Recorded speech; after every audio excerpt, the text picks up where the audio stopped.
you use hard chicken and not the soft chicken. I'm going to be using some crayfish, some pepper.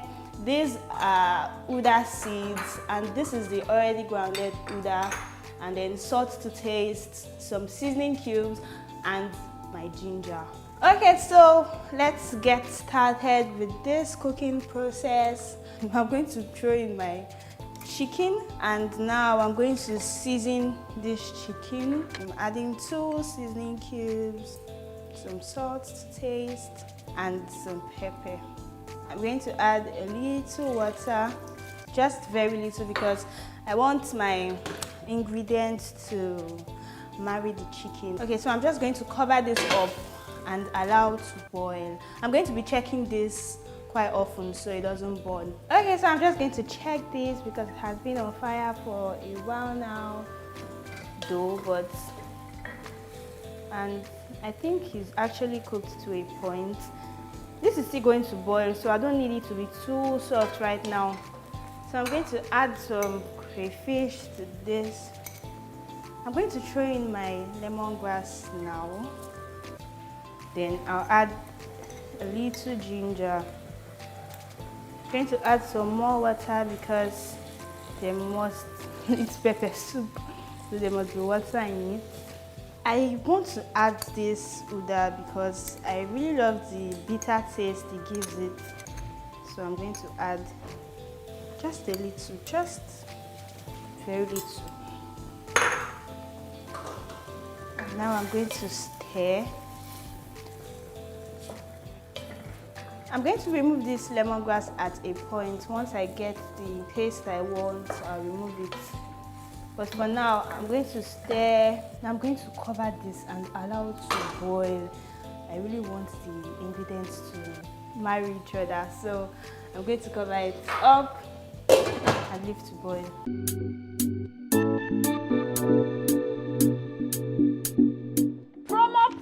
Promo! Swift Dry Cleaner has brought an amazing opportunity to its esteemed and soon-to-be customer as we offer a first-class dry cleaning service. If you work with us and your transaction is up to 10,000 naira, you get to wash 10 children casual wears or 5 adult casual wears for free from 1st July to 31st July. For more information, contact us at number 12 Olowora Road by First Welder Bus Stop off Isheri behind Omole Phase 2. Okay, so this has been on fire for about 3 minutes now. So I'm just going to check, and I'm going to taste this and see if all the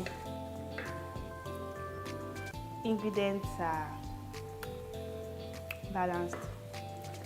I'm going to add a little more salt to this, and then some pepper. I mean, it's pepper soup, so it has to be hot. This particular pepper soup is really very medicinal because, I mean, the lemongrass, the ginger. So I'm going to allow this to boil for about 5 minutes. Okay, so I'm going to check this, and I think it's time to remove the lemongrass because I think I've gotten what I want and I don't want it to be too much. I'm just going to put it here. I'm just going to allow this boil for 2 minutes.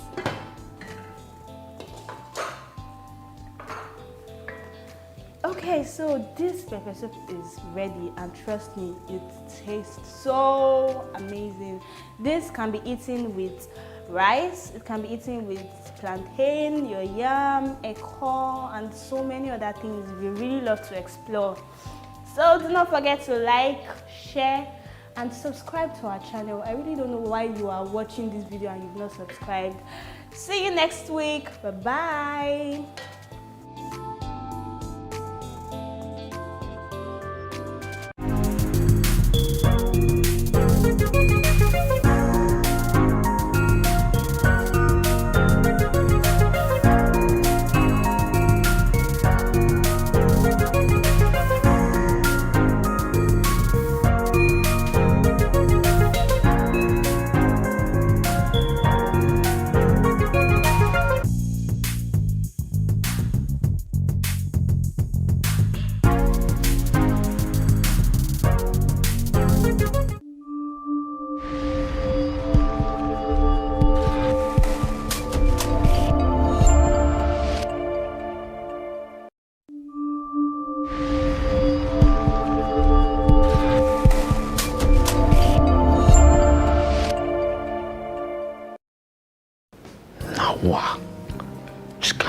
this one safe. Person they also. Wait till they also safe. Person also go school. Those guys won't finish person life because of this banner certificate. Now person don't come out. See, since I come out, now wait till I don't use and do. She na so I could day. Eh? Come to think of it. Wow. Leo was saying something about what he call that thing? iBrandTV. Okay, yes, iBrandTV. He talks that they brand creativity for them. Oh more, I don't have ma. Now the only thing that don't give me hope since I graduated, I been this iBrandTV. It talks it for there that they brand entertainment, that they brand creativity. Or more if I sing now, I brand it with that. I don't turn. What do you call that guy? I don't turn Davido with that. Or more, I don't have ma. They even talk say that they brand industrialization. So wait till that one me say, or more, I feel get job there. I feel also want business for there. Or more. My life, I don't get my solution for iBrandTV. iBrandTV, now you be my solution now. At the rush, they go there now.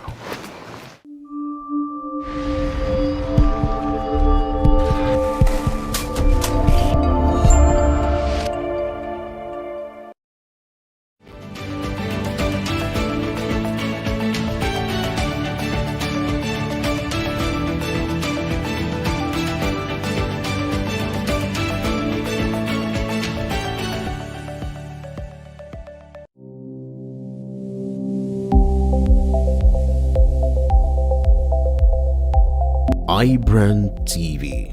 Business first.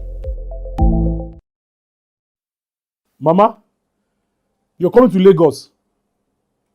Banga. Baby, Mama just called me now. She's coming to see you. She asked me to tell you to make banga soup for her. And she's close to the house. Oh. How do you expect me to prepare banga in just few minutes? I have a solution for you. Really?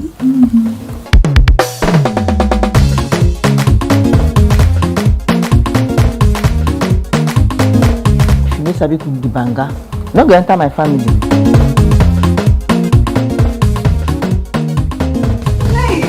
Pali banga is used in making other exotic dishes such as banga jollof rice, banga eforiro, banga asaro or yam porridge, banga egusi, and many more. Pali banga is easy to open, no preservatives, no cholesterol, and no coloring. Approved by NAFDAC. Manufactured by Pali Agro Products Limited. Available in all leading stores and supermarkets nationwide. Pali banga, natural palm fruit extracts for tasty African cuisine.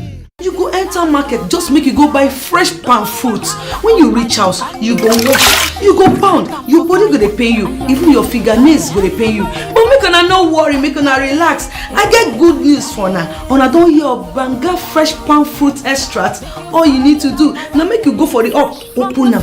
Take the amount wey you want, put am for your pot. Which soup you wan make? Shey na egusi, shey na ogbono, shey na vegetable, shey na banga. My sister no waste time again. My brother no waste time again. Just go buy banga fresh palm fruit extract. They go know say you sabi cook and you be better cook. Banga, come make your food yummy yum. Distributors needed nationwide. Phone number 081-6397-4447, 080-3564-4436, 070-6.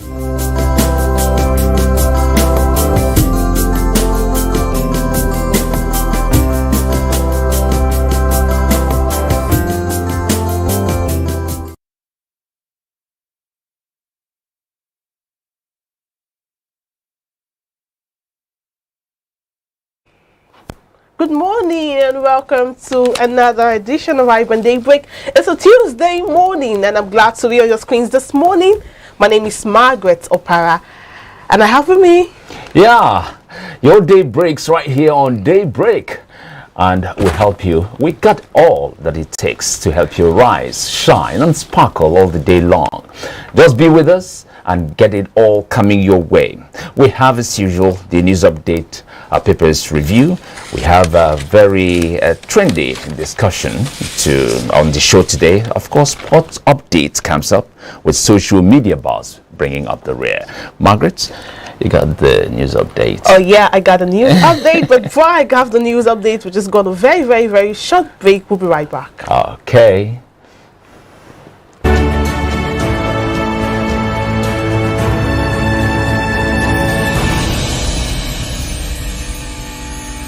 Swift Dry Cleaners Limited, professional dry cleaners, best in dry cleaning and laundry services, that meets the needs of our consumers. Yeah, Swift Dry Cleaners Limited, Swift Dry Cleaners Limited, Swift Dry Cleaners Limited, Swift Dry Cleaners Limited, yeah, for clean wash and quick delivery, yeah. Swift Dry Cleaners Limited, Swift Dry Cleaners Limited, Swift Dry Cleaners Limited, for clean wash and quick delivery. Swift Dry Cleaners, clean wash, quick delivery. True unripe plantain flour is 100% natural flour gotten from the processing of unripe plantain. It contains no addictive and has a net content of 500 grams. True unripe plantain flour contains vitamin A, B6 and C. It is gluten-free and rich in calcium. Consuming True unripe plantain flour helps to build and strengthen stronger bones and can be a great meal for diabetic patients. It decreases your chances of constipation as it has a high fiber content and provides you with a low-fat diet. Here are some steps to prepare your True unripe plantain flour. Firstly, mix True unripe plantain flour with hot water in a pot and gradually add water till you achieve desired thickness. Place over medium heat and turn very well for 4 to 5 minutes to get the right texture. Mold into a ball and place in a bowl and allow to cool. Serve with your choice of soup. True unripe plantain flour can be eaten with any variety of soup, be it your ofe oha, ofe onugbu, begiri, ewedu, or your miyan kuka. To get your True unripe plantain flour, contact us at 12 Olowera Isheri Road by First Welder bus stop off Omole Phase 2, Olowera, Lagos, Nigeria, or call 070-6663-8213 or 081-6397-4447. Distributors are needed nationwide.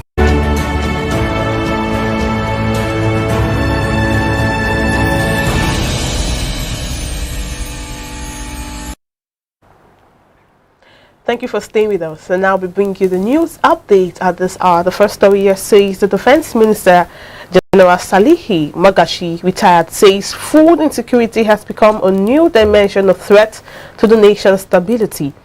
Magashi also expressed concern over the rise in secession agitations in the southeast and the southwest, insurgency in the northeast, banditry and armed herders militia in the northwest and north central, as well as militancy and oil bunkering in the south-south.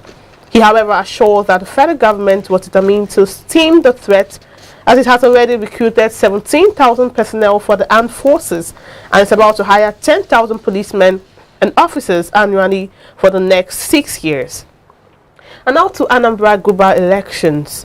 The Coalition of United Political Parties, CUPP, has blamed the Independent National Electoral Commission, INEC, for the inconclusive governorship poll in Anambra State. CUPP, in a statement by its spokesperson, Barrister Chukwudi Ezeobika, alleged that the electoral umpire failed in its duties to conduct a hit-free governorship election in Anambra State. The statement, which questioned INEC preparation for 2023 general elections, said it has become imperative to ask such questions if the electoral body has so many challenges in conducting the Anambra governorship election and is an off-season and single poll. He claimed that the failure of the BVAS machines in many polling units has exposed the incompetencies of INEC and its workers. And now moving on to Kano State. Motorists in Kano State on Monday experienced fuel scarcity as long queues have resurfaced at filling stations in the state. According to reports, the majority of the filling stations visited within metropolitan area were under lock and keys. The investigation further reveals that only a few filling stations were selling at the control price of 165 naira per litre. The situation was, however, characterized by long queues and filling stations selling only 1 or 2 pumps to customers in spite of the long queues. The situation outside Kano metropolitan area is not different, as majority of the stations outside Kano city remain closed, while a few ones operating were selling at above government approved price. A lot of motorists were left with no option than to purchase fuel from black marketers at higher price, ranging from 1,000 naira to 1,500 naira for 4 liters gallon, depending on the location.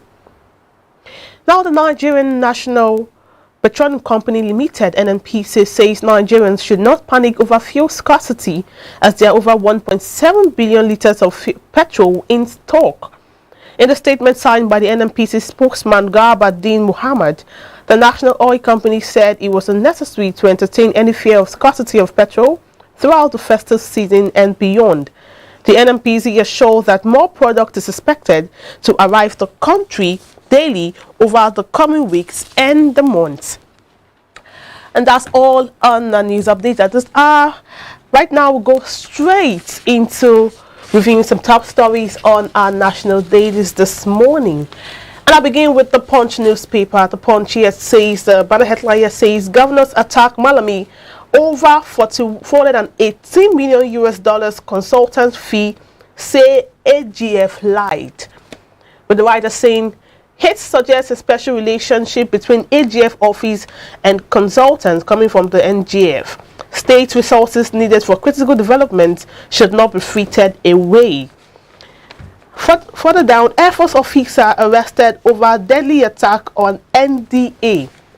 The story is on page 11. APC elders lampoon Liar Muhammad over attack on Abdul Razak. In Dorsalis, Ohabunwa declares presidential ambition on PDP platform. Private facility unveils 214 KW solar farm powers neighboring communities. Page 25 has the story. And the bottom stream says Ikoyi collapse building subscribers sign over 500,000 US dollars contracts each. Details on page 20. 40-year-old Ogun butcher arrested over lover's death after sex. Guara barred from Ubex fund over 1 billion naira looting by ex-government from the governor, and that's on page 9. And after the earpiece, it says Lagos stops at state's half-year IGR, which is 849.12 billion naira. Page 19 has a story. Uncertainty hangs over new PDP leadership as Secondus approaches Supreme Court. Page 2 has the story. Cooking gas price jumps by 240%. Marketers halt imports. That's on page 19. And finally, on the Punch, it says 23 billion naira theft. EFCC customs clash and custody as Mina backs 61-year imprisonment. More details of the story is on page 9 of the Punch.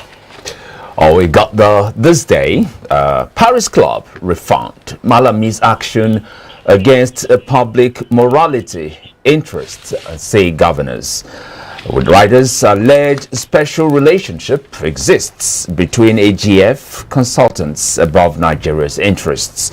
Say payment authorized, processed with unprecedented speed, not common in public service.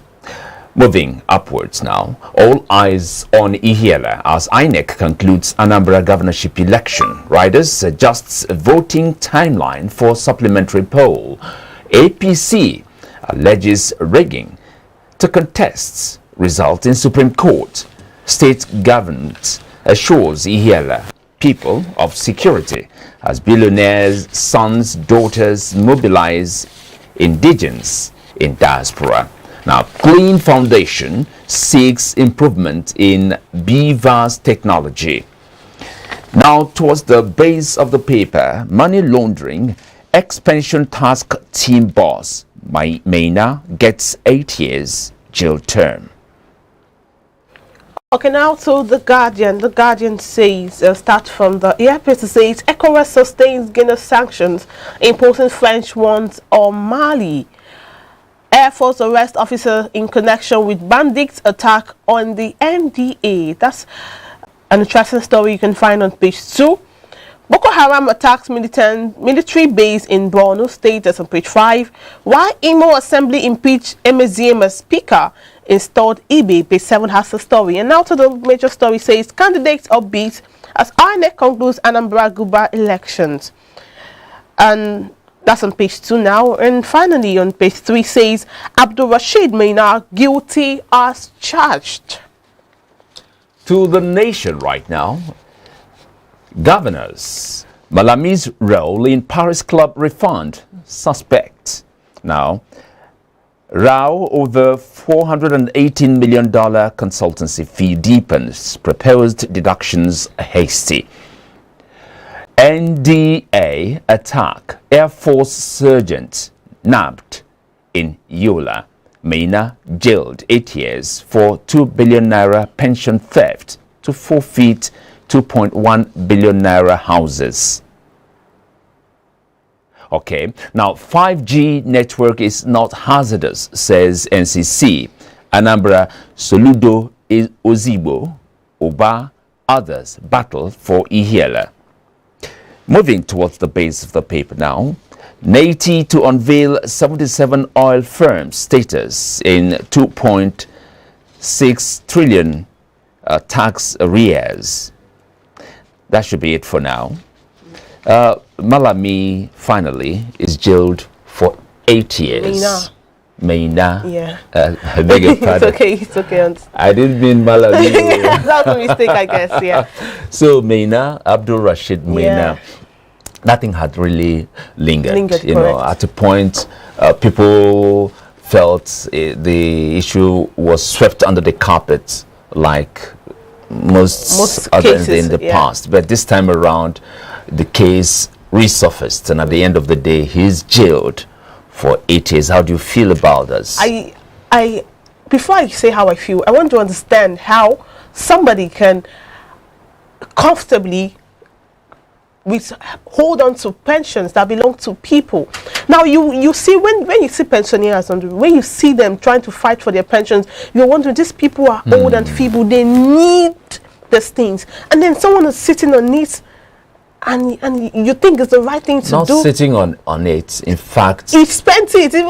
I want us to use a very, maybe I was trying to just be, I was just trying to pick my words, but I just want to use sitting on it. It's wickedness. How can you man's do that? Inhumanity to man. And I tell you, some of them, the pensioners, you know, whose money, you know, was toiled with, not living today, they are dead. From when I was a child till date, I've always had news of, it was even worse then. I think it's even better now because people now have insurance and they don't really, some people now retire early. When I was a child till now, you see people, when you go to banks, you see the old people are asking, I've come to check, some people, even on the news, people are crying and asking, they've not paid our pensions for how many years now, I've worked for years, and now, and you see someone comfortably sitting on it, and I'm asking. It's really terrible. Now, talking about how I feel, how many years imprisonment again? I don't think that's enough.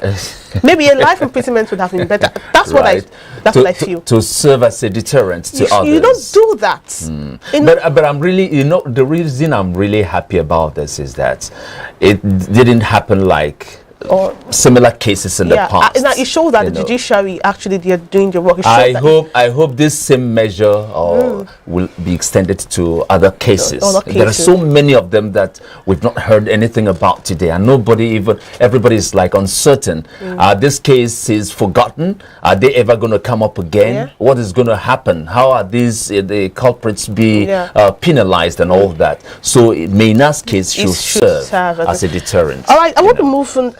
Apart from Maina's case, we know we have bad eggs in every system. Of course. And now the Air Force arrest officer in connection with bandits' attack on the NDA. You remember when the NDA was attacked?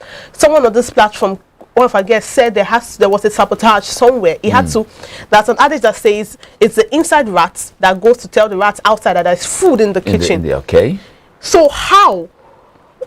Well, Michael, what's your contribution to this story? That thing, let justice be made to play its full part there. Justice should be run from the beginning to the end. That's all we want. And this case should apply to every other similar case in Nigeria. Yeah. Yes, so we're tired of people injustice all over the place. We need justice, and we want to see justice, happen. Have a focus, without minding whoever is involved. We don't want to know who is involved. Right, Michael has said it all. And Michael will just take a short break right now. When we come back, we'll go straight into the main topic. You don't want to miss this. Trust me, you wouldn't want to miss this. We'll be right back.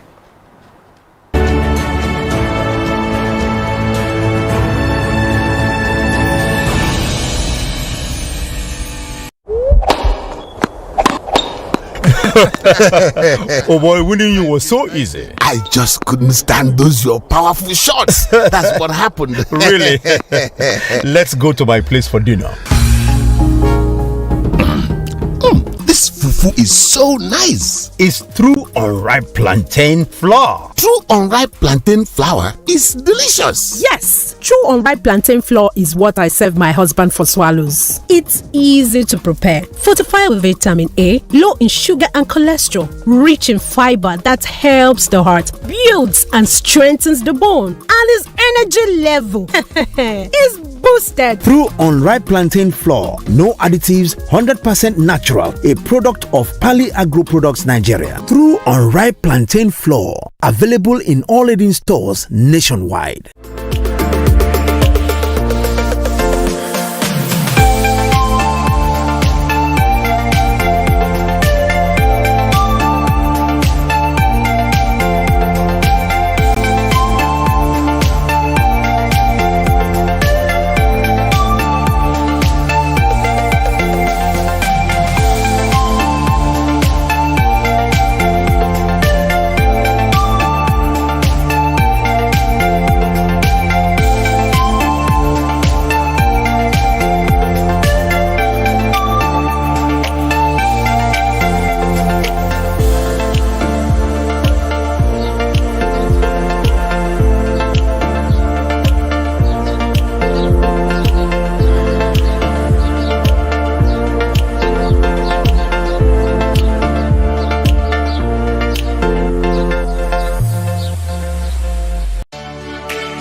Most people don't understand the magic of a perfect skin, the allure of a well-pampered skin.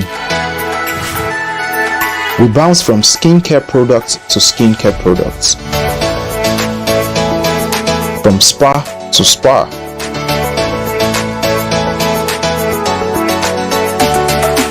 Looking for that ideal solution.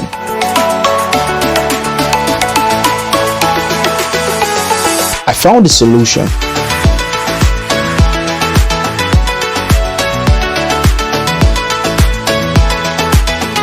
And it's Blemiville Skincare and Spa. My name is Neil, and I'm proud to be a part of the Blemiville family.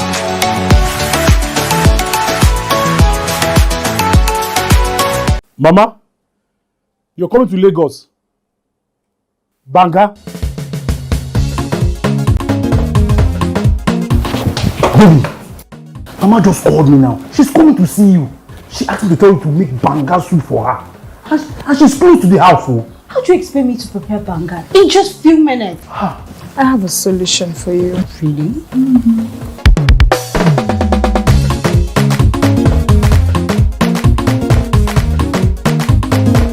If you sabi cook the banga, no go enter my family.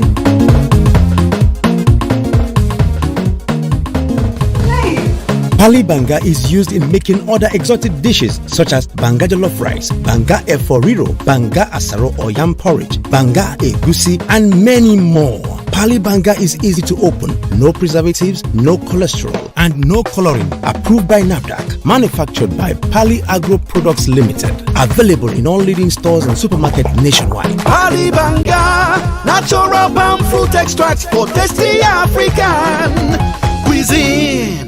You go enter market, just make you go buy fresh palm fruits. When you reach house, you go wash, you go pound. Your body go dey pay you, even your fingernails go dey pay you. But make una no worry, make una relax. I get good news for now. Una don hear of Banga fresh palm fruit extract. All you need to do now make you go for the open am. Take the amount wey you want, put am for your pot. Which soup you wan make? Shey na egusi, shey na ogbono, shey na vegetable, shey na banga. My sister no waste time again. My brother no waste time again. Just go buy Banga fresh palm fruit extract. They go know say you sabi cook and you be better cook. Banga, come make your food yummy yum. Distributors needed nationwide. Phone number 081 63 974447, 08035644436, 07066638213. Banga fresh palm fruit extract. Powerful looks command respect, they say.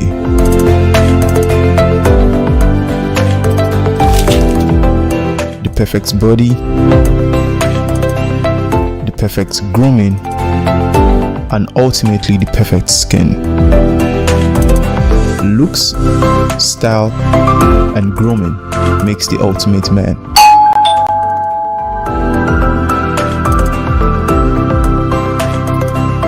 I've found a ridiculously easy way to make my skin always feel epic.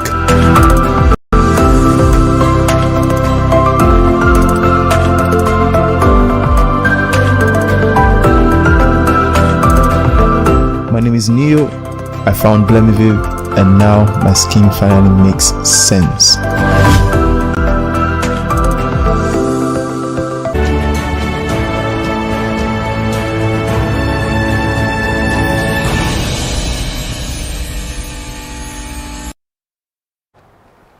Many thanks for staying with us. And now we move straight into the topic for the day. Now, following the attacks on journalists and observers in Ihiala local government area of Anambra State, INEC's chief returning officer for the election, Professor Florence Obi, had a Monday fixed Tuesday, November 9, for a supplementary election in Ihiala local government area of Anambra State. Professor Obi said that based on the constitutional provisions and the Electoral Act, the supplementary election was necessary to determine the winner of the governorship election.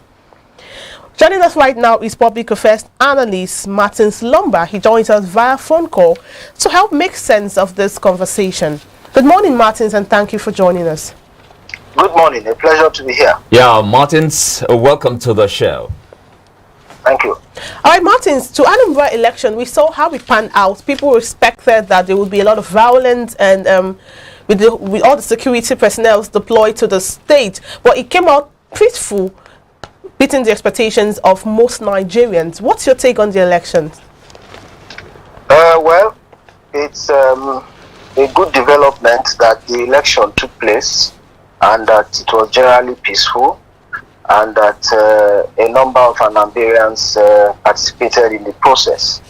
However, we know the build-up to this particular election. We know that there were a lot of, if you like, skirmishes, misgivings about the election, principally because there is some disputes as to legitimacy, there is some disputes as to the people not wanting to remain in Nigeria, and we don't have to pretend. The central issue is that there's a young man called Nnamdi Kanu who is in detention, and he has a lot of followers. And I must say that the followers have been very, very, if you like, determined. They've been resolute about their seat at home, even when there was instruction claimed to have been given by Nnamdi, or directive that have been given by Nnamdi Kanu that they should abandon the seat at home. But voluntarily, a good number of the Anambarians and other Easterners held on to the seat at home. Some people attributed that to fear and the unpredictability of the situation. However, given that the same IPOB came and said, all right, the elections will go on, and again, the security deployment seemed to have given some reassurance that people could come out, we got what we got. So not bad in the final analysis. Talking about the huge security deployment to Anambra State. Some people are saying it as being counterproductive. You know, people got scared, you know, seeing these security personnel all over the place, fully armed. You know, they got so scared they couldn't even come out. You know, remember the usual cases of what is it now? Stray bullets stuff. Yes, you know, accidental discharge. You know, accidental discharge and what have you.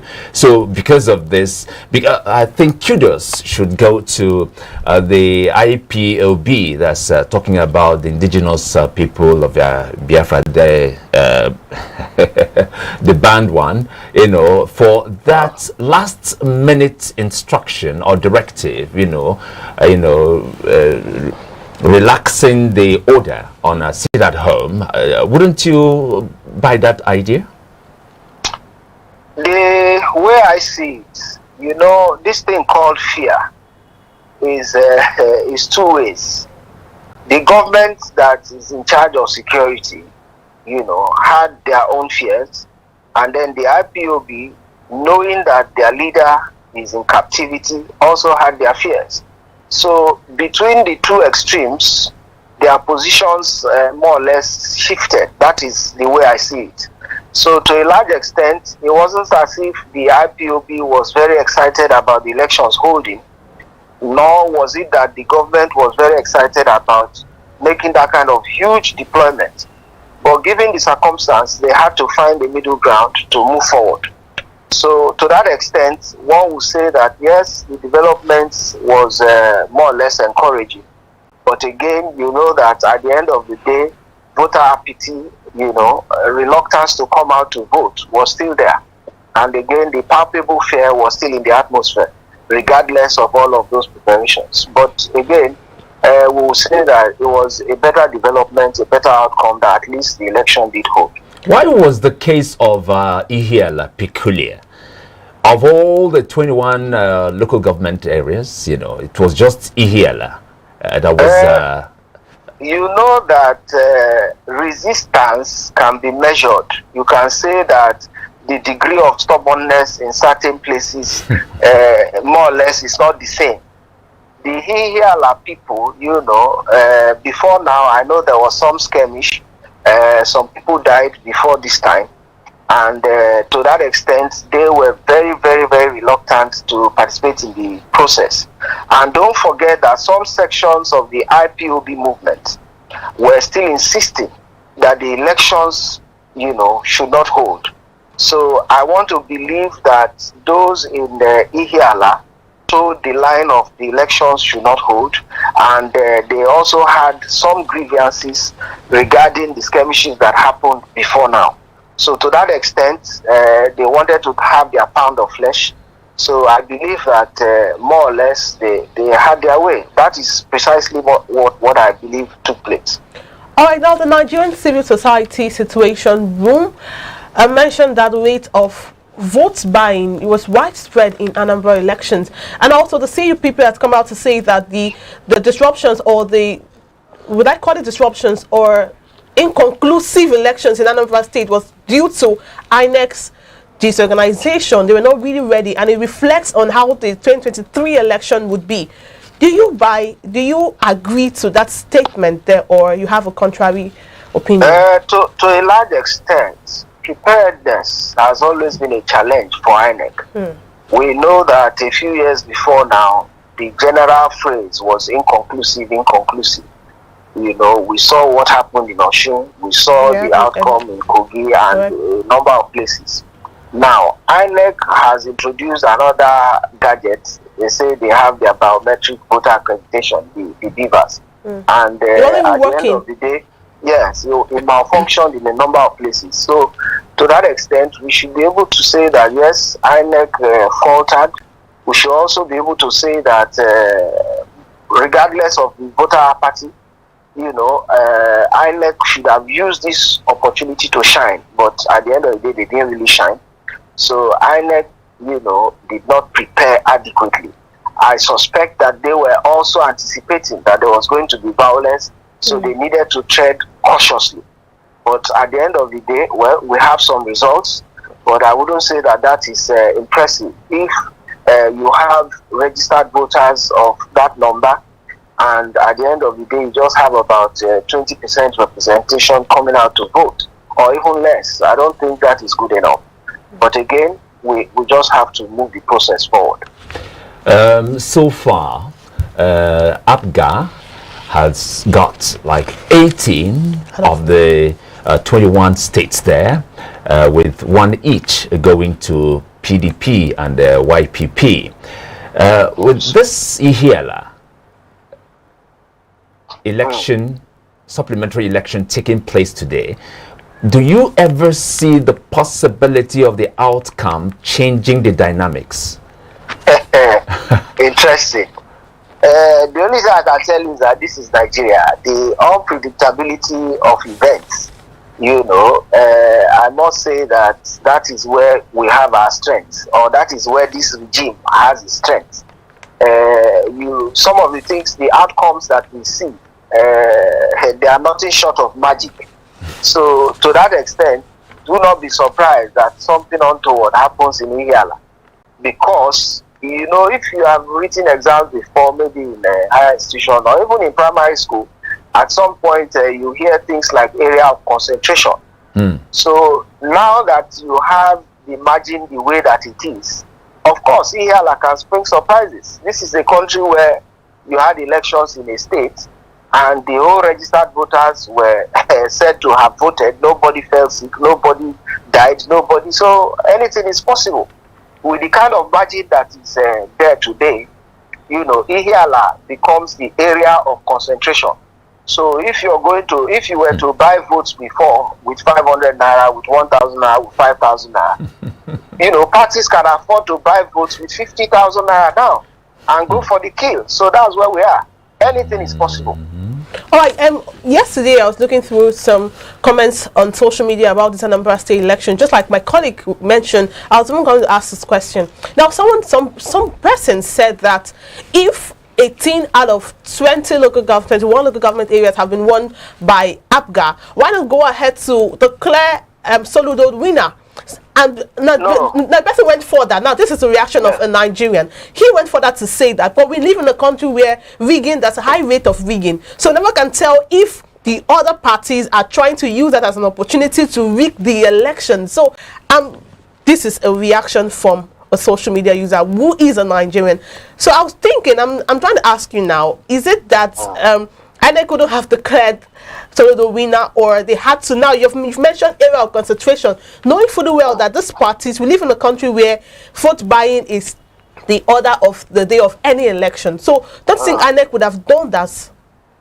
No, I think that in this particular circumstance, INEC, is not in a position to declare a winner, simply because mathematically you have not satisfied the fact that the margin of winning is wider than the margin of losing.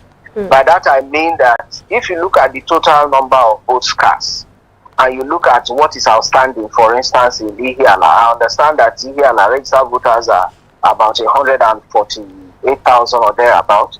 Now, if Soludo, the person who is ahead now, has about 130 something, clearly you cannot declare him winner, because with what happened in Kano in 2015, it is very possible for everybody. Yes, it is very possible for everybody in Ihiala to go and vote, a completely different party. So to that extent, you cannot, declare Soludo winner. So mathematically, it is impossible for INEC to have declared that result. But if the margin were, wider than what the margins are now, then they could have done so.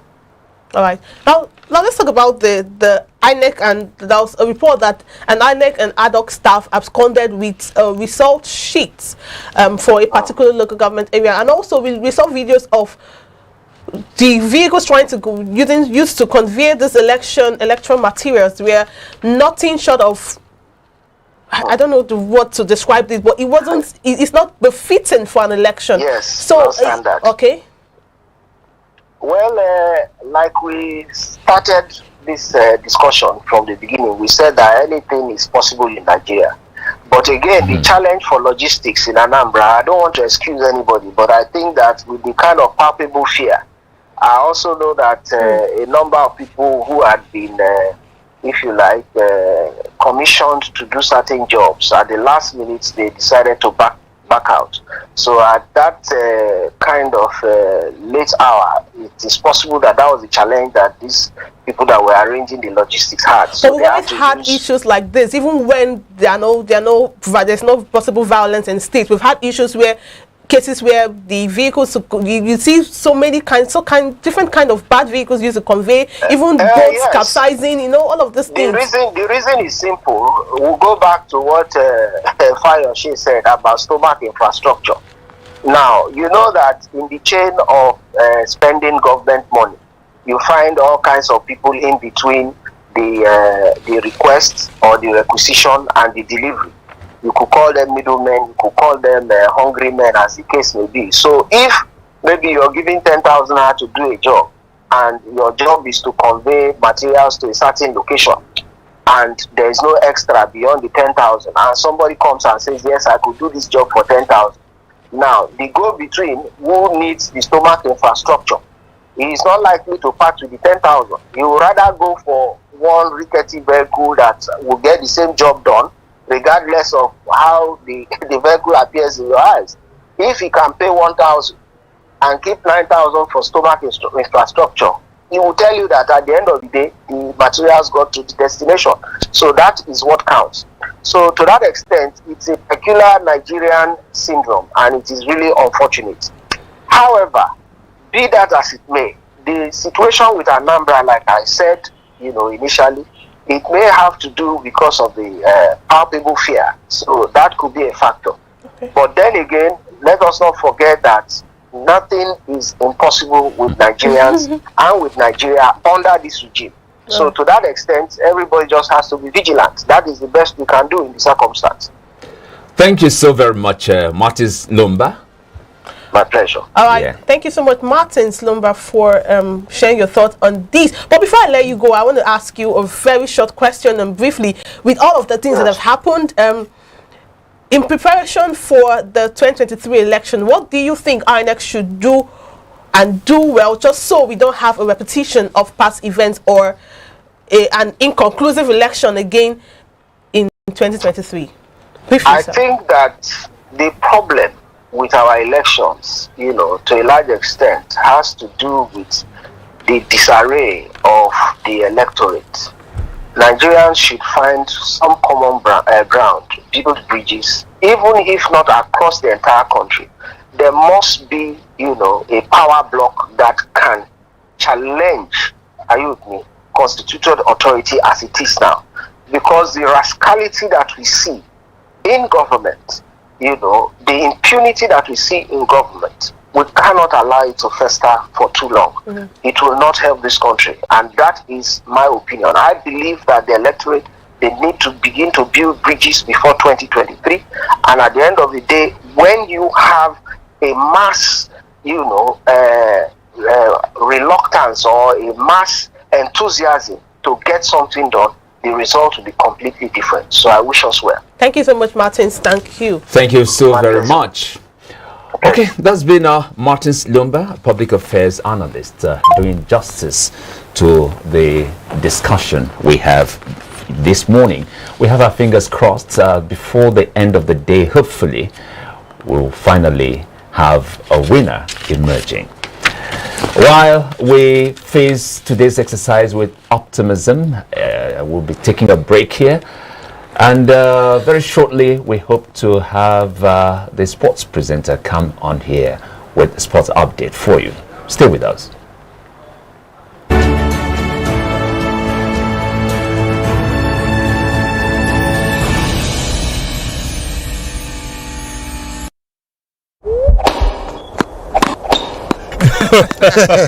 Oh boy, winning you was so easy. I just couldn't stand those your powerful shots. That's what happened. Really? Let's go to my place for dinner. This fufu is so nice. It's through unripe plantain flour. True unripe plantain flour is delicious. Yes, True unripe plantain flour is what I serve my husband for swallows. It's easy to prepare. Fortified with vitamin A, low in sugar and cholesterol, rich in fiber that helps the heart, builds and strengthens the bone, and his energy level is boosted. Through unripe plantain flour, no additives, 100% natural, a product of Pali Agro Products Nigeria. Through unripe plantain flour, available in all leading stores nationwide.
Most people don't understand the magic of a perfect skin, the allure of a well-pampered skin. We bounce from skincare products to skincare products, from spa to spa.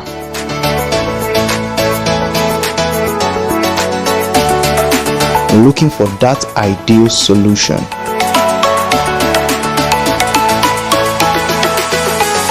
I found the solution.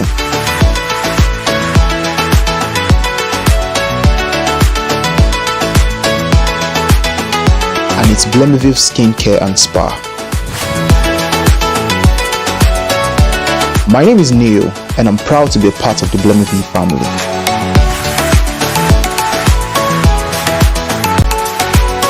Mama, you're coming to Lagos. Banga. Baby, Mama just called me now. She's coming to see you. She asked me to tell you to make banga soup for her. And she's close to the house. Oh. How do you expect me to prepare banga in just few minutes? I have a solution for you. Really?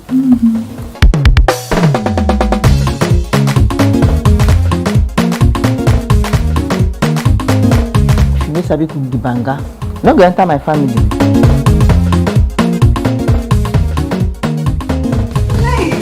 Pali banga is used in making other exotic dishes such as banga jollof rice, banga eforiro, banga asaro or yam porridge, banga egusi, and many more. Pali banga is easy to open, no preservatives, no cholesterol, and no coloring. Approved by NAFDAC. Manufactured by Pali Agro Products Limited. Available in all leading stores and supermarkets nationwide. Pali banga, natural palm fruit extracts for tasty African cuisine.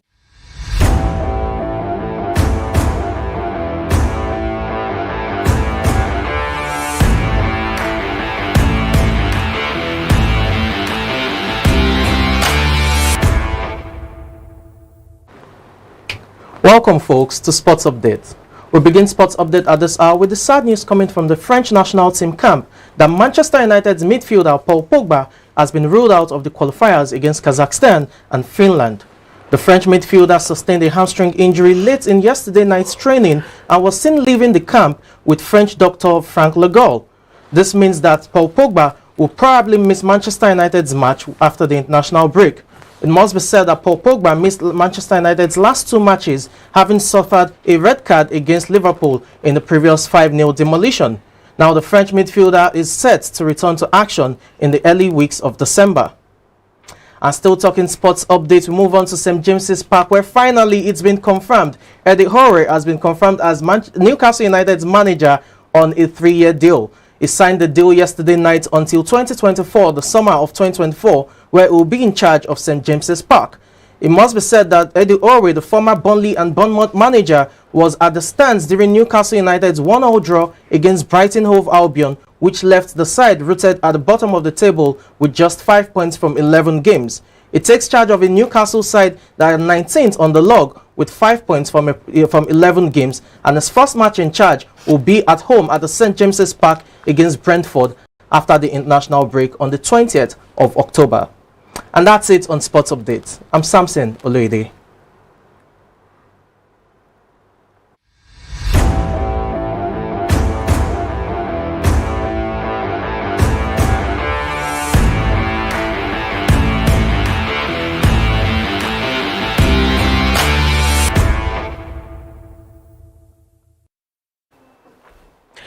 You're welcome back, and that was Sports Update with Samson.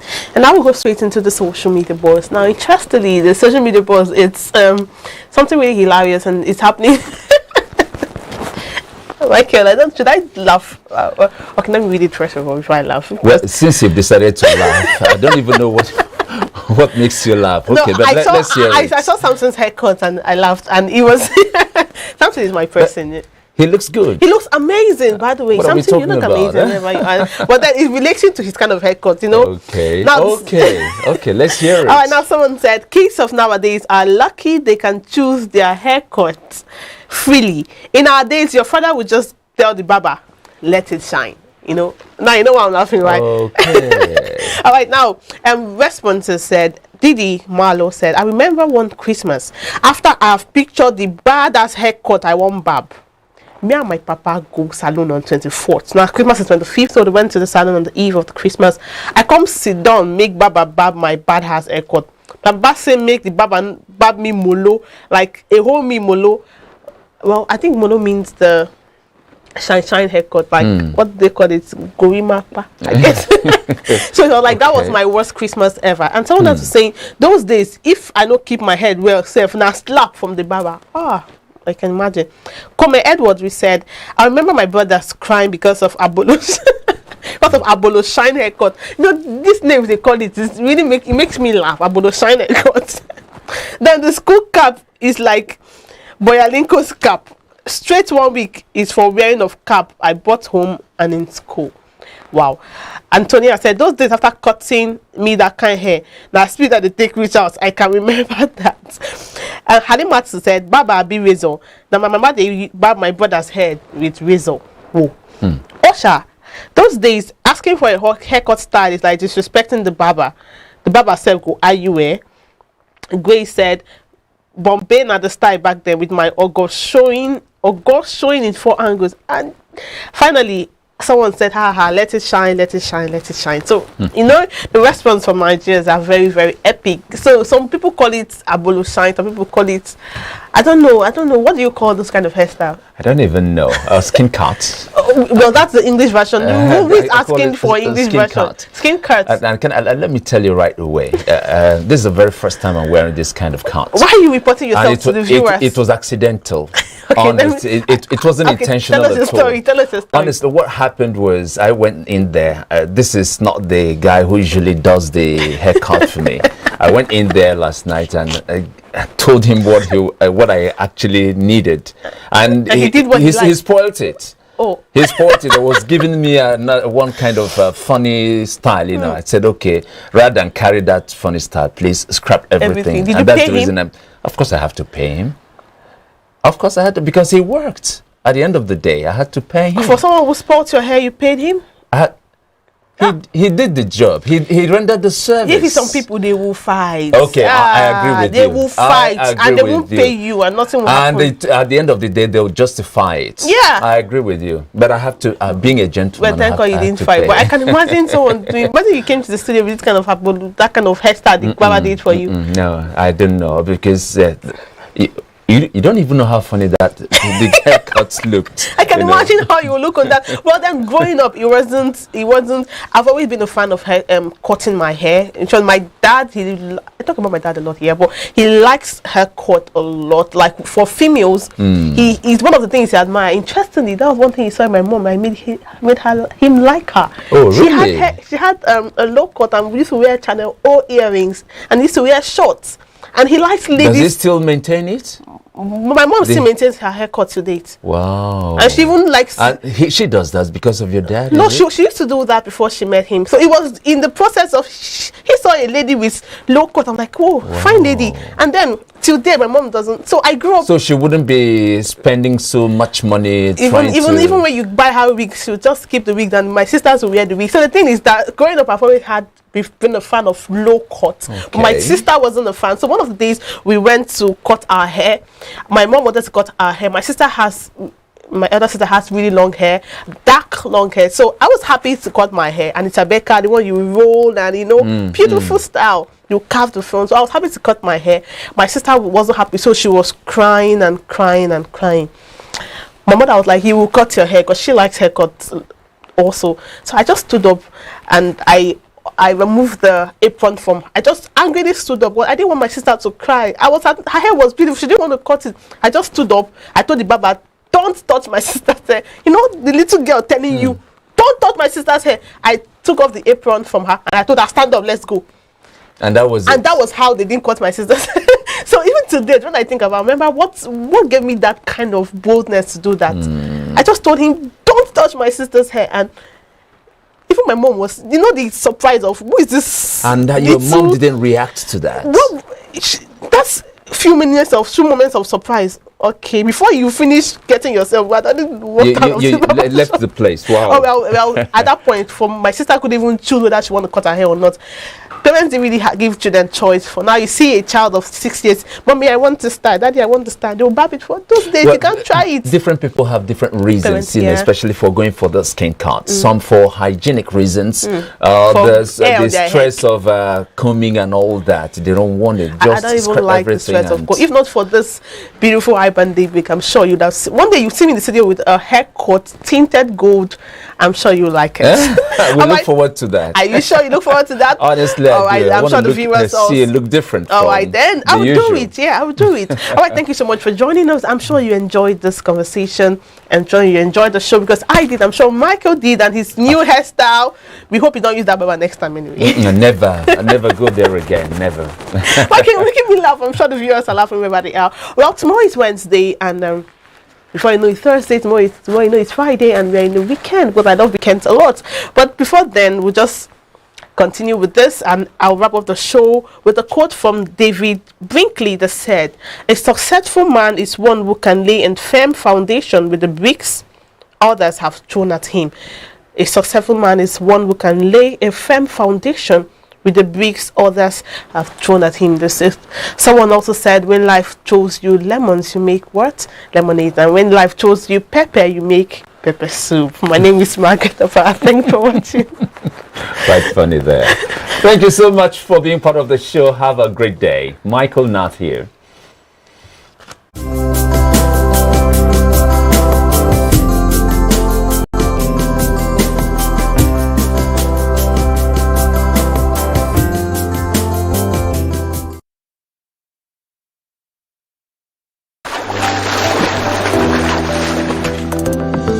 Powerful looks command respect, they say.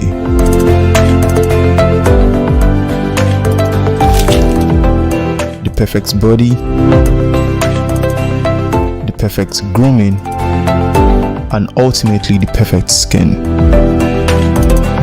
Looks, style, and grooming makes the ultimate man.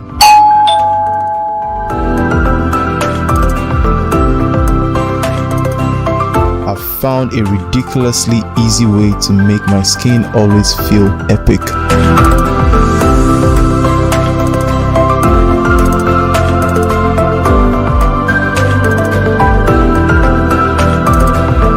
My name is Nick. Professional dry cleaners, best in dry cleaning and laundry services, that meets the needs of our consumers. Yeah, Swift Dry Cleaners Limited. Swift Dry Cleaners Limited. Swift Dry Cleaners Limited. Yeah, Swift Dry Cleaners Limited. Yeah, for clean wash and quick delivery. Yeah, Swift Dry Cleaners Limited. Swift Dry Cleaners Limited. Swift Dry Cleaners Limited. Swift Dry Cleaners Limited. For clean wash and quick delivery.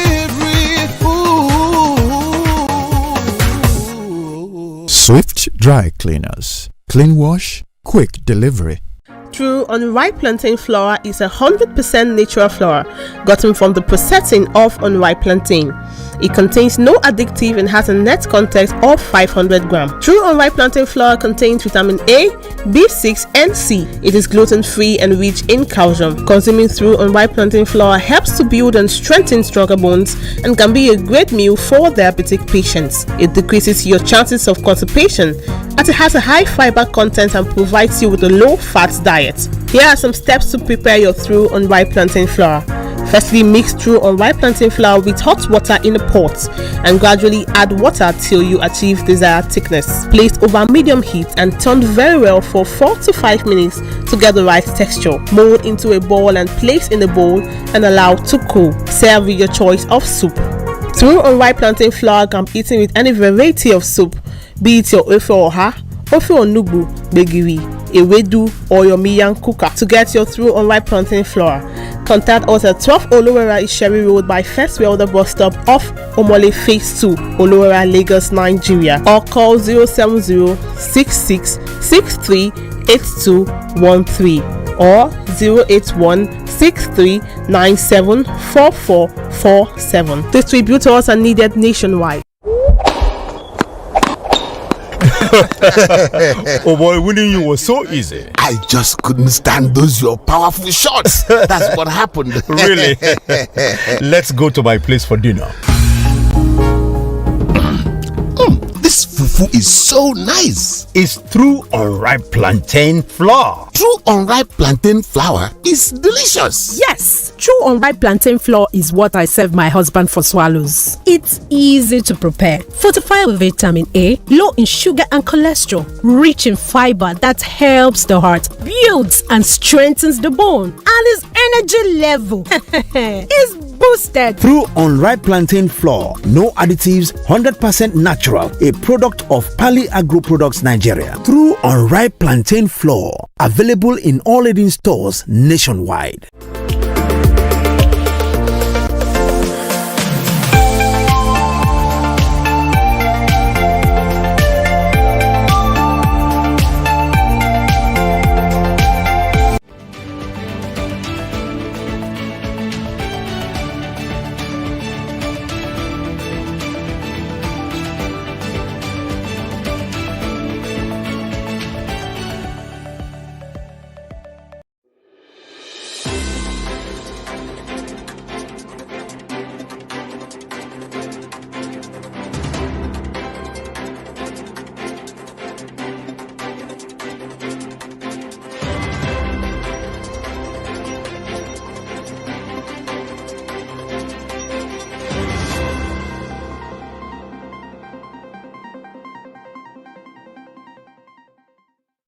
I won't call myself a parenting expert because I'm not. But as a kid growing up with an authoritative father and a permissive mother wasn't fun. As a kid, I got so confused on what to do and what not to do not to get into trouble. Parenting play a significant role in the behavior and attitude of their children. The way they talk, the way they behave with others shows the environment they are being raised and how the parents have brought them up. Who your children will be and how they will become is up to their parents. Parenting isn't about building languages and communication, but also building their own personality, parenting styles, and their challenges. And that's what we'll be discussing today. So our topic for today is parenting styles and their challenges. My name is Kaliobi, and I welcome you guys to People's Voice. And I'm not alone. And here in the studio with me, I have this beautiful, significant parent with me. On this side, I call her La Cream. So her name is Mrs. Mokonye, CEO, Creamstyle Empire. Creamstyle, but I love calling you Creamstyle. I forget your name is Stella. And at this side, I have Mr. Dr. Charles. I call him Dr. Mr. Charles or Dr. Mr. I'm pharmacist Charles Ekunke. Ekunke. Welcome to People's Voice. And before we go into the topic or go into the show properly, let's go on this break. You're still on People's Voice with Kaliobi.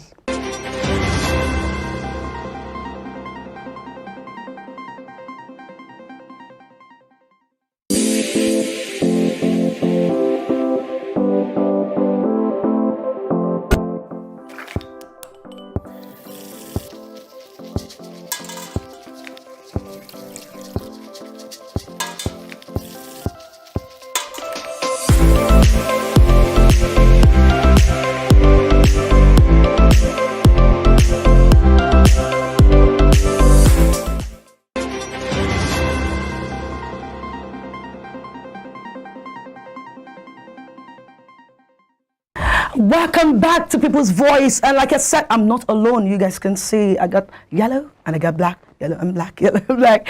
And today we're discussing parenting style and challenges. So I have questions for you guys. Hope you guys are ready.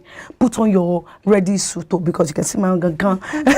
So what do you think is the best style or approach when training, when it comes to parenting? For me, the best style when training a child is communication. Now you need to give room for the child to express his or herself, because it can't just be, oh, mommy talking or daddy talking. Now you still need to give a space for the child to express his or herself, because I can't just say, oh, this is how I want it to be done in this place or in this house, and my child may equally have a better opinion, but by the time you don't allow that child to speak up, to express his or herself, the child dies in silence, and later on you may regret not giving that child an opinion, a listening ear to voice out his or her voice. Oh, that's good. So how do you choose, what style of parenting do you like, and why do you choose it? I call my own style of parenting what I would term democratic sort of parenting, in the sense that I'm attractive to my children, and at the same time I ask them to listen to their voice, know what they have to say, so that they will be free in dealing with me. Because if I'm too kind of let me call it authoritative kind of, let me call it authoritarian kind of parenting, they will be scared, they won't be free with me, they won't be able to tell me their secret, they won't be there. When sometimes I have seen some parents, when the children, when they come, they run away from them. That is not my style. My style is that I relate with them like, in a democratic setting. They give me if they have any question, they come to me, I treat it accordingly, and then advise them what they need to do and what they don't need to do. But at times kids can be very funny. I know me growing up, I had that attribute to my attitude, where even no matter how close our parents want to be, it gets to an age where we feel that our parents are beginning to get involved in our lives so much, especially when we have a boy that is asking us out. So when it comes to that, how are you able to handle your child when your child starts keeping secrets from you? Okay, in this area, I'll say relationship. This is where relationship play a big role. Now, there is this saying that you can't give what you don't have. Now, when you don't have a cordial relationship with your child, now that child is bound to grow up and keep a lot of secrets from you. Now, I have a daughter. My daughter is just 5 years old, and there's this relationship between me and her, whereby she comes to me, oh, mommy, I want to tell you this. No matter how horrible it is, I love to listen. No matter how funny it is, I love to listen. Because in whatsoever she want to tell me, is that I'm learning something from it, or there's something for me to correct from what she's telling me. So I always give room to listen to her, and sometimes she also wants, okay, mommy, I want to listen to you talk. That's the relationship between me and my daughter. So now I believe when she grows up in the future, I think the best person she wants to share idea with, she wants to tell things, should be me, because of the hands I've given to her. What you say just got me into a question. There's something they used to say. They said, when a child is good, it's for the dad. Yeah. And when the child is bad, it's for the mom. So please, why do men say that when the child is good, it's for the dad, and when the child is bad, it's for the mom? Before I answer that question, let me put it like this. Okay. In my children's formative years, what I try to do is to create that bond with them, so that by the time they grow up, they will not deviate from that standard I have set for them. I try to avoid that as much as possible so that it will not lead to that, in the sense that myself and my wife were very close to our kids. We don't give room for any of that. But it depends on bad parenting for some fathers to come up and say that when the child is bad, it's for the mom. When the child is good, it's for the dad. In my own case, I've tried to avoid that as much as possible. But in our own setting, my family, that thing doesn't come up. Because my children, they are well behaved, we give them whatever they need. We try to discipline them when they go wrong. So far, so good. In my own setting, there have never been issues like that. Okay, looking at the parenting style or the parenting style, we have the authoritative, we have the permissive, and we have the uninvolving. And if we notice that, if we go into history, the research says that the authoritative parenting makes the kids not to have self-confidence.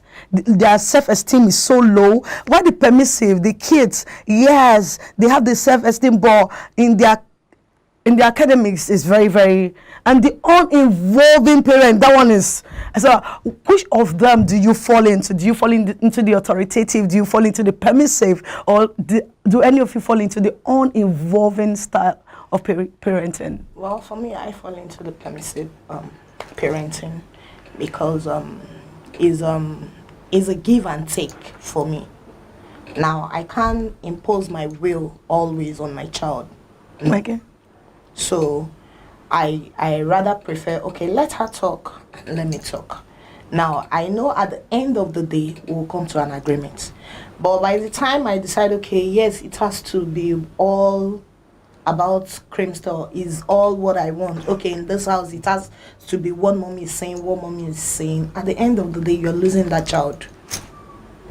So which of the styles do you fall into? I fall into the authoritative kind of parent. Okay. In the sense that I will set a standard for my kids, and I will moderate it so that I'm not so high, to try to be so impose everything. At the same time, I give room for discussion, listening, we interact, and all of that. So I fall into authoritative kind of parenting. No, but what the research says that they always lose self-esteem. And before we stay go, because we have more questions on today's topic.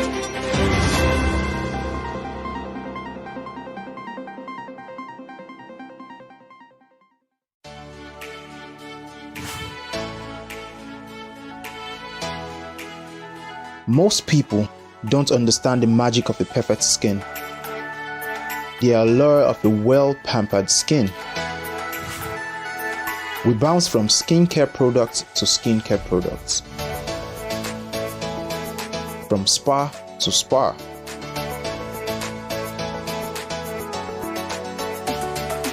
Looking for that ideal solution.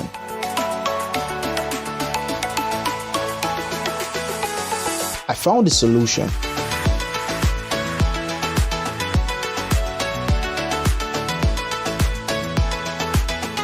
And it's Blemiville Skincare and Spa. My name is Neil, and I'm proud to be a part of the Blemiville family.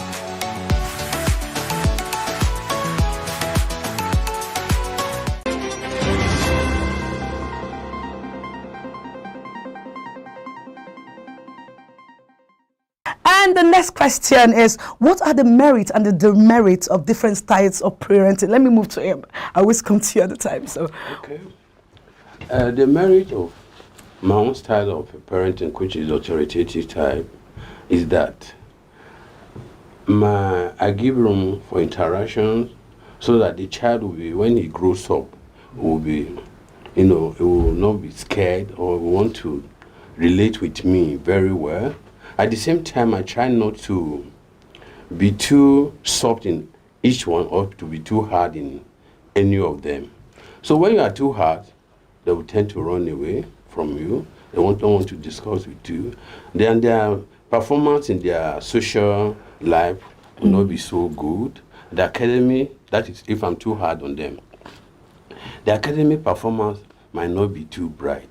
So that could be the demerit in the sense that if you are if you are high on one part and low on one part, they could have a consequence. So I try to marry all of them together so that they will not. For example, if I'm too demanding or high-handedness, my child, mental state will not be too okay. It could lead to alcoholism. It could lead to, depression and so many things.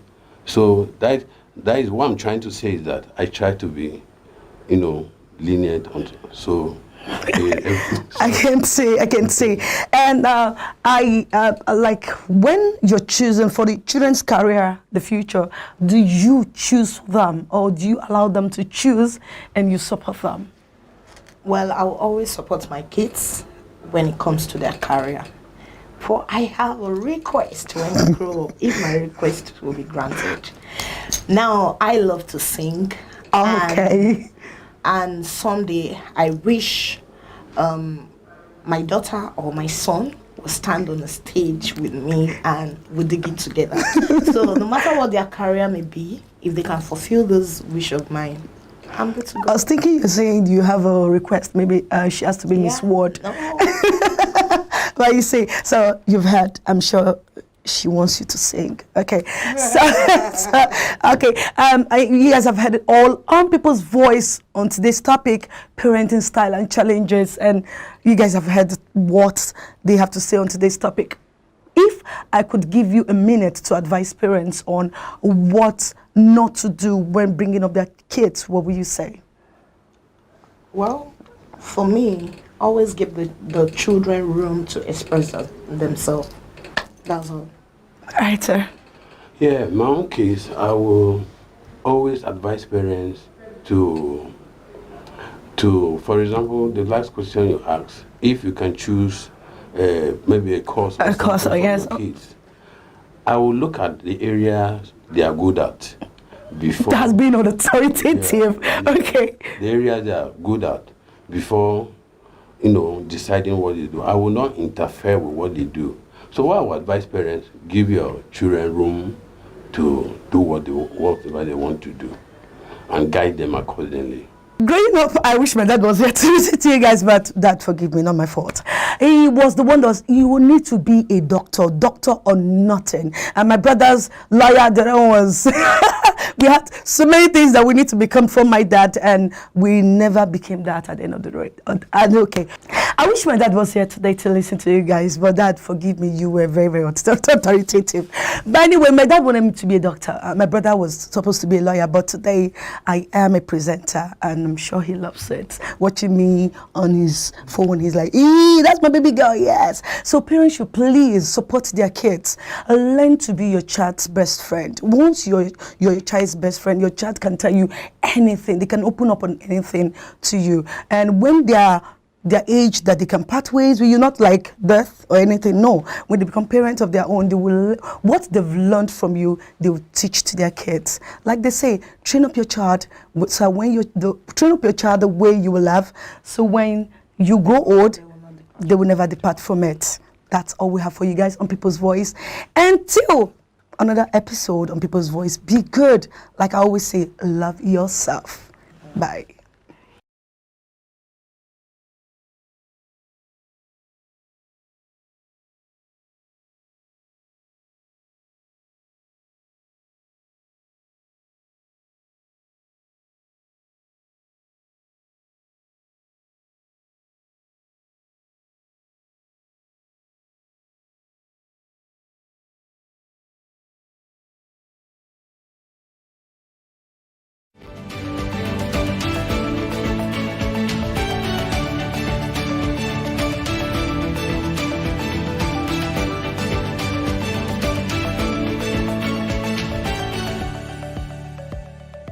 Ngozi Okonjo-Iweala, born on the 13th of June 1954, is a Nigerian-born economist and international development expert. She sits on the boards of Standard Chartered Bank, Twitter, Global Alliance for Vaccines and Immunization, GAVI, and the African Risk Capacity, ARC.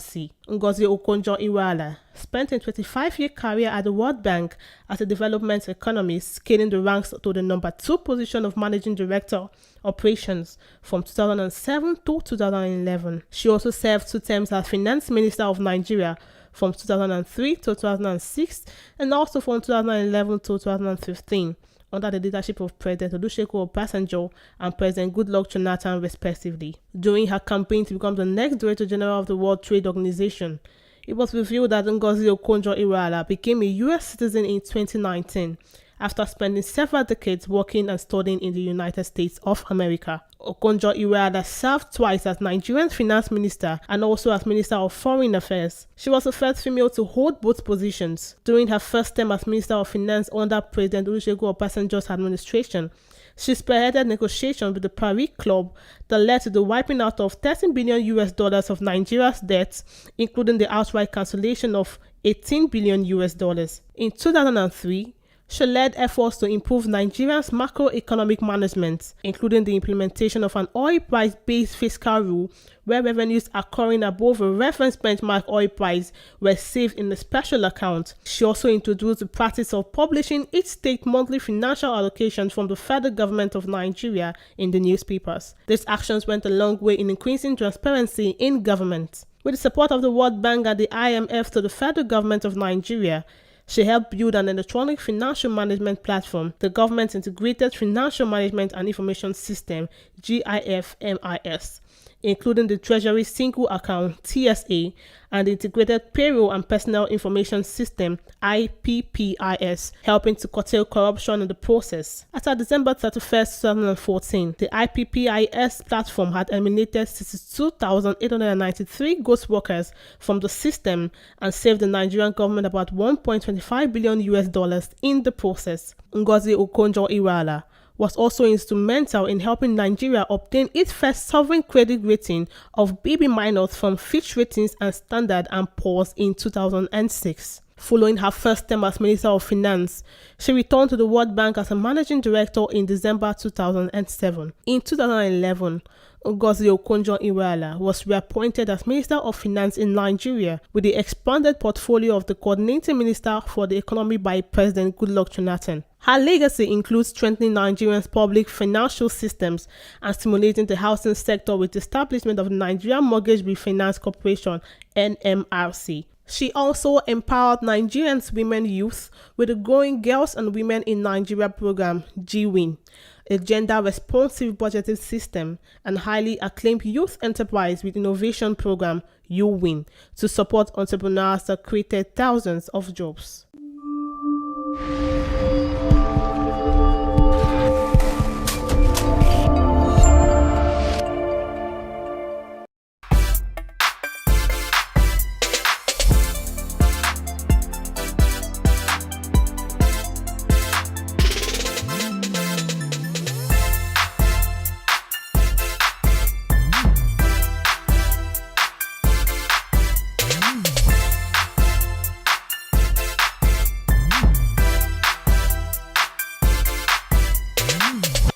Hello everyone, welcome to iBrandTV. This is Looking Good with Amari. On this episode, we're going to talk about some fruits that can actually brighten up any dull complexion. But before I continue, please don't go anywhere. We'll be right back.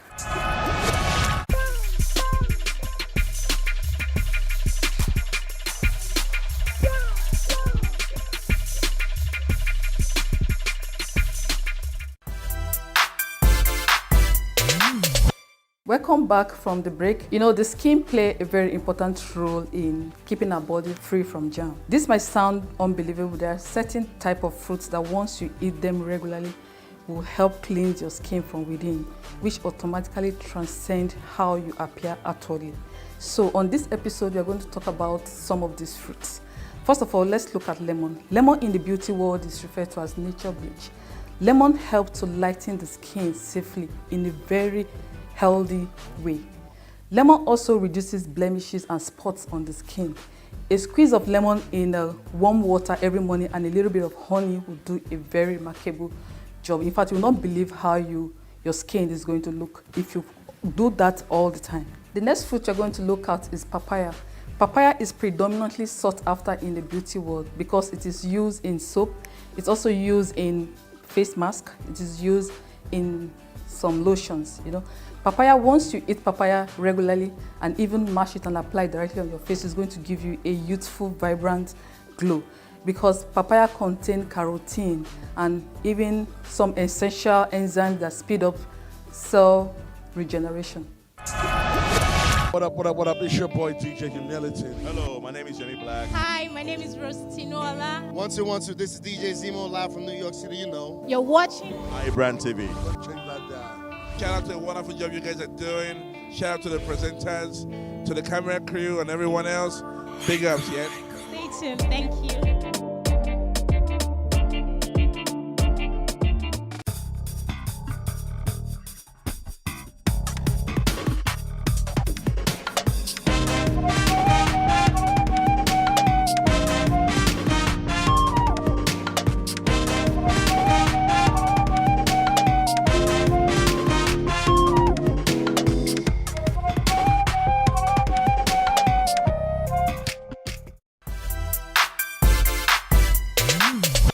The next fruit we're going to talk about is apple. Apple is the richest source of malic acid, also known as fruit acid. Apple is used mostly in anti-aging cream and especially creams for people that have sagging skin. I guess you guys understand what I mean by sagging skin. People that have sagging skin normally use a cream that contains a whole lot of harmful chemicals like mercury and all that. And even exposure to the sun, you know, it damages the skin cell. Fruit acid is used mostly in making such cream. Apple helps to renew the skin cell and also help to cleanse the colon. We've come to the end of today's episode. I hope you guys enjoyed it. If you have any comment, requests, or questions, you can send it through to us on any of our social media handle that is currently running on your screen. You can follow me on my Instagram handle at FIJE183, that is FIJE 30183. So catch you guys next time. Bye.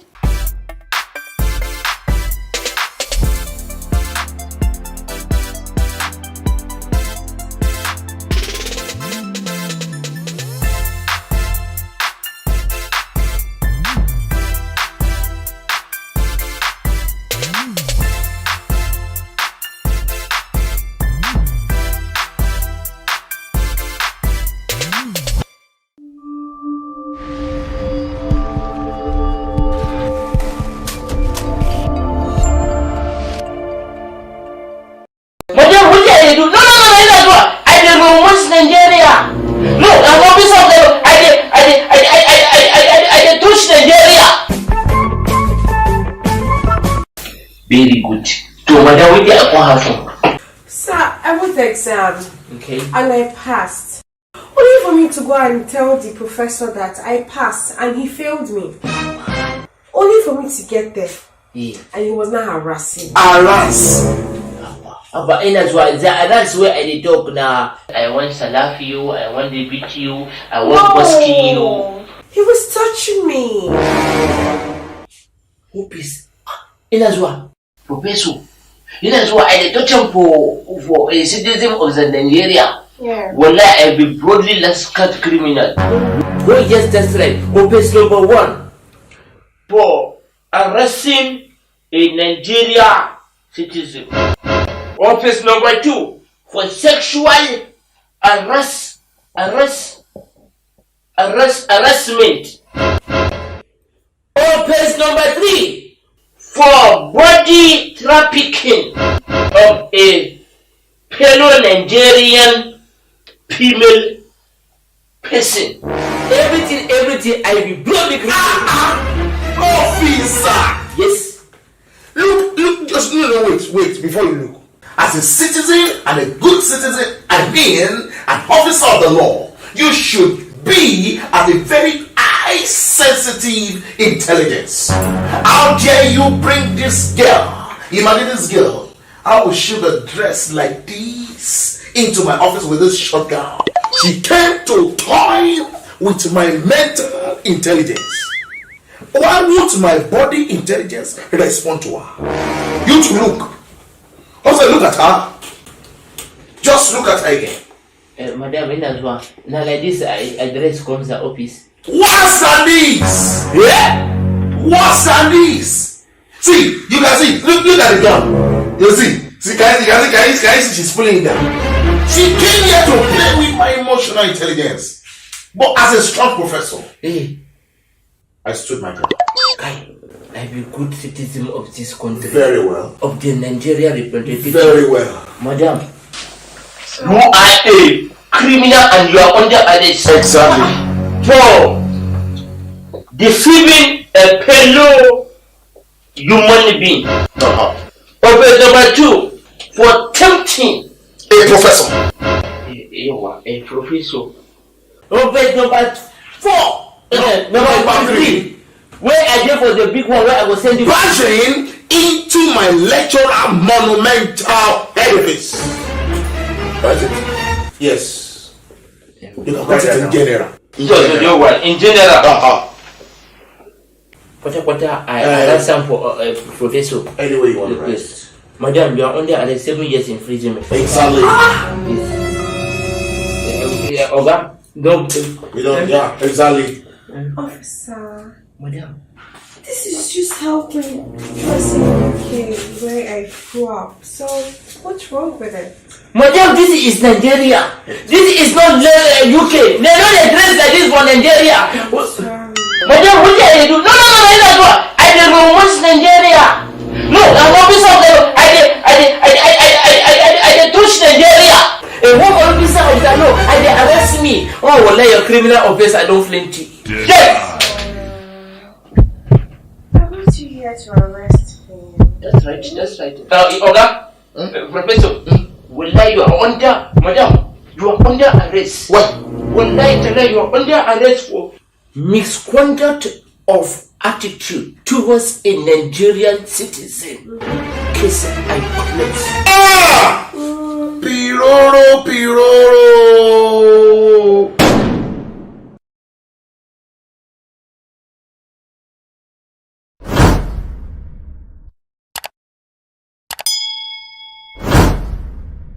Hi, my name is Tosin Pedro. Your show glass boyfriend, Smooth Prince. I go by the name Kelvin Budge, aka Laylo. Hi, my name is Elfrida. My name is Phil, aka the commercial guy. I go by name Mix Kid. I'm happy to be here. My name is Desmond Kid. I'm a comedian. And keep watching iBrandTV because it's a big TV. Don't off that TV. Stay tuned, don't go nowhere.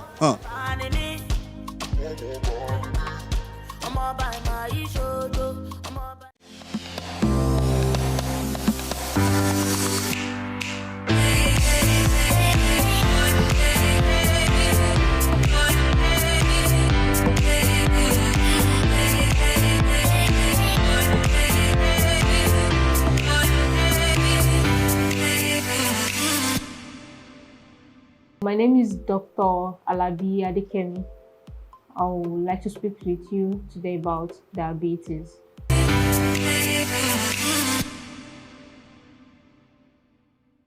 Now, diabetes may be defined as a group of disorder that is characterized by metabolic disturbances, that occur as a result of relative insulin deficiency, resistance, or a combination of both. Now, in order for you to understand this, I'll break this down. The common knowledge diabetes occurs as a result of elevated blood sugar, just to put it in very simple layman's terms. Now, in order to understand diabetes, you have to understand how sugar, carbohydrate, glucose is produced and metabolized in the body. Now, everyone, after every meal, blood sugar rises, it goes up. Now, insulin is the chief hormone responsible for ensuring that the levels of glucose in the blood is not too high. It controls the levels of sugar in the blood. So after every meal, once your blood sugar goes up, everyone experiences this. Once you eat, your blood sugar goes up. So in the normal mechanism, once the body detects this high level of